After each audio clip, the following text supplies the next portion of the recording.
Do you really respect the community that you say you are called to serve? If not, that might be the problem. Let's talk about it.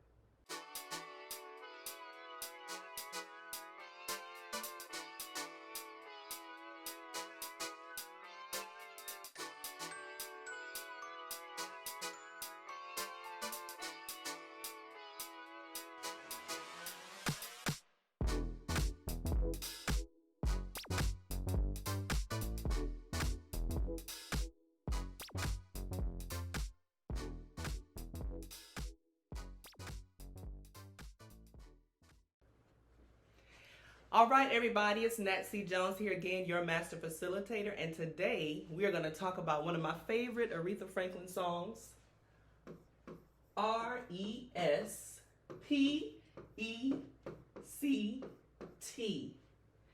talking about respect, okay?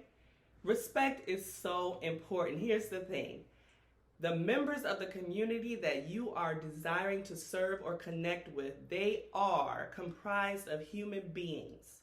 And every human being has several things in common. One of the things we all have in common is we want to matter.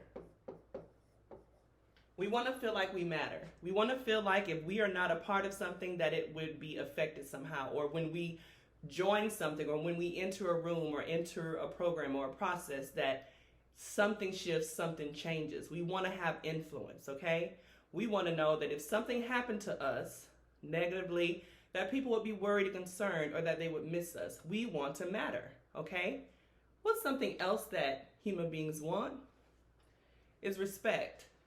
Why do they want respect? Because respect makes human beings feel like they matter. When someone doesn't matter to you, you probably won't respect them. And if they do matter to you, you will respect them. But here's the thing, it's really hard to fake respect. So if you are engaging a community and the community members don't really matter to you, and you're just trying to pretend like they do in order to get them on board with your plans so that you can do what you wanted to do in the first place, they're going to know that they don't matter to you.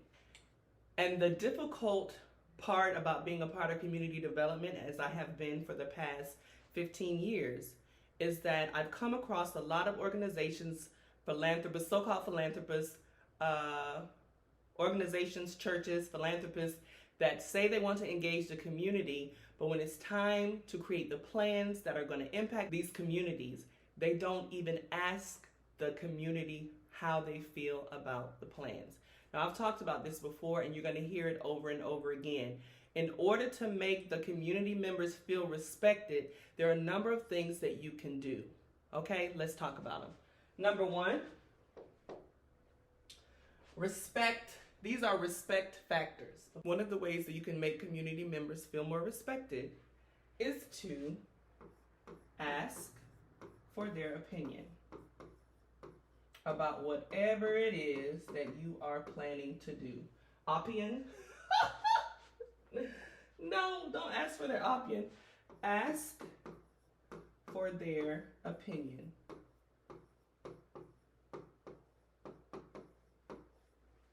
Whatever it is that you're planning to do in their community, ask for their opinion. Ask for their input. What this communicates to your community members is that they matter to you. You understand that they have value to add to your mission. Now, hopefully you really do understand that. So, when you ask them for their opinion and their input, be it an interest meeting or an initial event, what your job is to do is to make sure that they understand you respect them as a human being, you're not looking down on them, and you want to know what they think about your plans, and you really want their approval.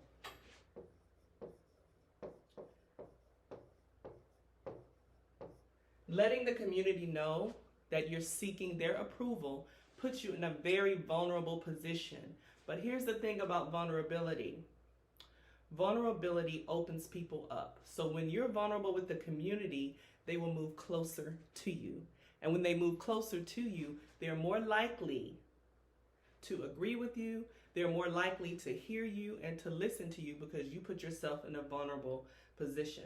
A lot of developers and philanthropists, a lot of times they come into communities with their nose stuck up in the air, or at least that's how they're being perceived, because they don't know how to communicate effectively with the culture that they're trying to engage. But they miss this point. They don't ask for opinions.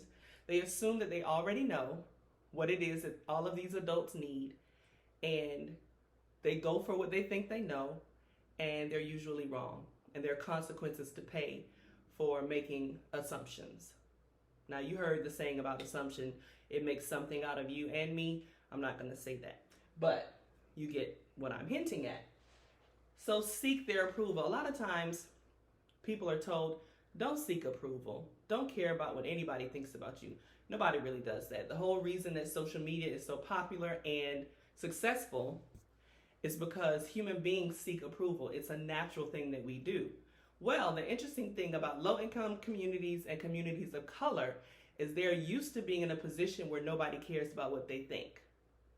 So if you come in and you actually care about what they think and you're actually seeking their approval before it's time to vote, before it's time to campaign for whatever it is you're trying to do, if you're a politician, before it's time for you to run for office, if you already have a relationship developed with the community where you're seeking their approval and putting yourself in a vulnerable position and putting them in a position of power,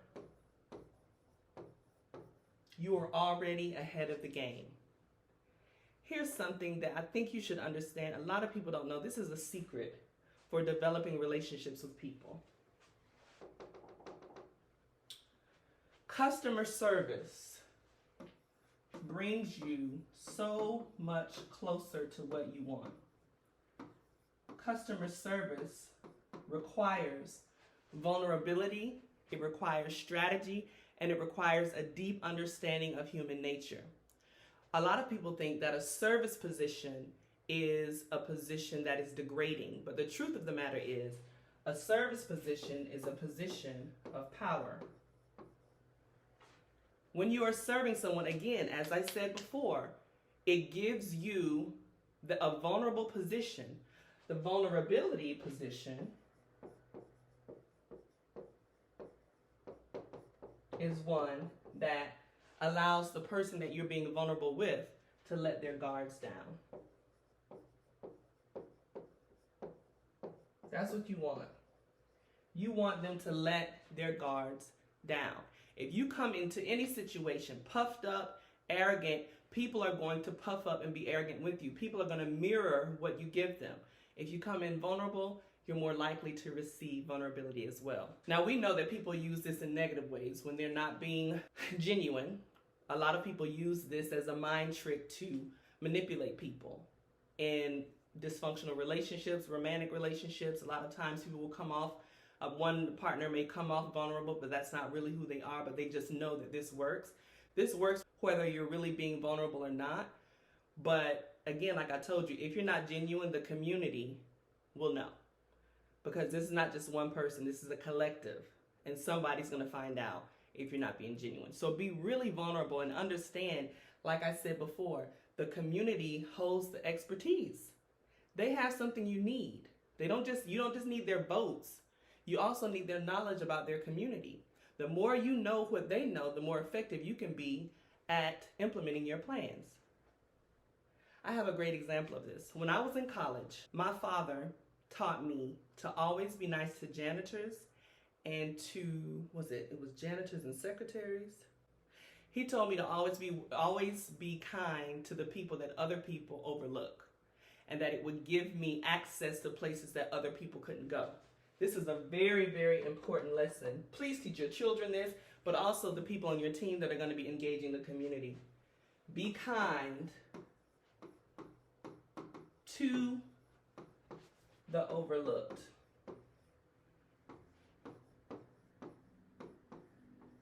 Why be kind to the overlooked? You want to be kind to the overlooked because the assumption is that they have no value, they have no power.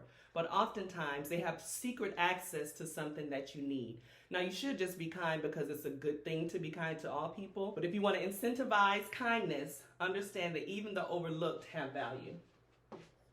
The overlooked are often undervalued, which means they don't have perceived value, but they have intrinsic value. Okay? Just know this as a human being, that every human being has intrinsic value, and it's not wise to mistreat anyone. Okay? So this is what my father taught me before I went to college. He said, be nice to the janitors and to the cleaning ladies, because everybody overlooks them. You know what he said? The janitors have the keys to every room you want to enter. He said, be nice to the janitors and the cooks. He said, the janitors have the keys to every room you want to enter, and the cooks have all the food. And he knew I liked to eat. So you know what I did? My entire freshman year, every time I went to the cafeteria line, I spoke to every cook. Hi, Mr. and Mrs. So, how you doing? How was your weekend? I realized I was the only person in line speaking to these people. Everybody else was talking to each other, getting their food, and walking right past them. Like, because they were in a service position, they were invisible. They did the same things to the janitors. I would speak to the janitors. Hey, Mr. So-and-so, how are you? How was your weekend? Oh, good, baby. How are you? They loved it. Let me tell you what happened one day. One time I got locked out of my dorm room. Who had the key? It was the janitor. He came and rescued me and let me in. One time I needed to get into the building after hours. The janitor had the key. He let me in. Okay? One time, I walked up into the cafeteria at a time where it was most packed. There were a lot of people in line. I would have had to wait about 35, 45 minutes in line. When the cook saw me get in line, he came out from behind the cafeteria walls and he told me to go have a seat.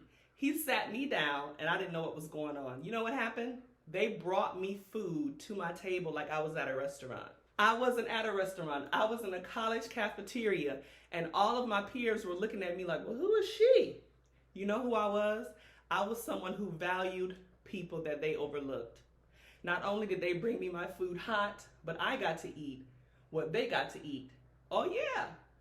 See, what they serve the public, they don't give them the good stuff. They keep the good stuff in the back. They brought me out some of the best food you ever want to eat. And all of my peers were asking me, where did you get that food from? I didn't have anything to say. I don't know. They just brought it to me. Why? Because I saw them. I made them feel like they mattered, and I respected them. This principle works in every situation. Treat people like they matter, because they do, and it will pay off in the end. There's a scripture that speaks to this. I can't remember what it is, but I'm going to look it up. I think it has something to do with be kind to people because you could be entertaining angels unawares. You just never know the value of people. Don't take people at face value. There's always an access to something that you need. There's always a benefit to showing respect to anyone. So if you want the community on your side, show them respect before they agree with you. And then they will be more likely to hear you and participate with whatever it is that you present to them. I hope this was valuable to you, and I'll see you next time. Bye.